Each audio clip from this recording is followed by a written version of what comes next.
ঈদের আগে যশোরের সড়ক মহাসড়কে যাতায়াতকারী যাত্রীদের জন্য নেই কোনো সুখবর। এবারও ভাঙাচোরা সড়কে ঈদ যাত্রা হবে তাদের। চলাচলের জন্য প্রায় অনুপযুক্ত হয়ে পড়েছে তিনটি গুরুত্বপূর্ণ মহাসড়ক।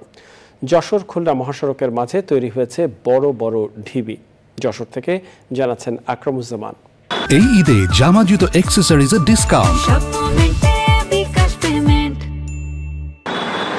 সড়ক ও জনপথ বিভাগ জানিয়েছে, যশোর খুলনা মহাসড়কের যশোর অংশের 12 কিলোমিটার, যশোর সাতক্ষীরা মহাসড়কের নাবারণ থেকে ইলিশপুর পর্যন্ত 9 কিলোমিটার এবং যশোর ঝিনাইদহ মহাসড়কের কালীগঞ্জ পর্যন্ত 10 কিলোমিটার সড়ক এখন মরণ ফাঁদ।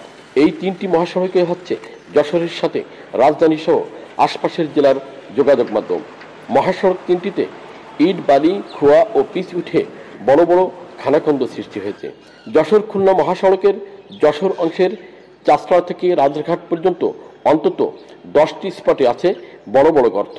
বেশিরভাগ রাস্তায় ভাঙা, নোয়াপাড়া থেকে শুরু করে ঝিনাইদহ পর্যন্ত রাস্তায় গাড়ি চালানো যায় না। ফুলতলা থেকে শুরু করে এই নোয়াপাড়া পর্যন্ত এদিকে আসছে যে রাস্তা প্রচন্ড খারাপ।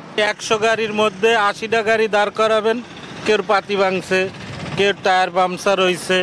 ভুক্তভোগীদের অভিযোগ, পতিত আওয়ামী লীগ সরকারের আমলে এসব সড়ক উন্নয়নে বরাদ্দ হলেও কাজ কিছু হয়নি।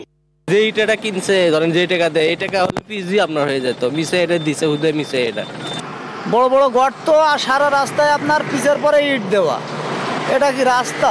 তবে ঈদে ভোগান্তি কমাতে এসব সড়কে ইট বিছিয়ে চলাচল উপযুক্ত করার চেষ্টা চলছে বলে জানালেন সড়ক ও জনপথ বিভাগের নির্বাহী প্রকৌশলী।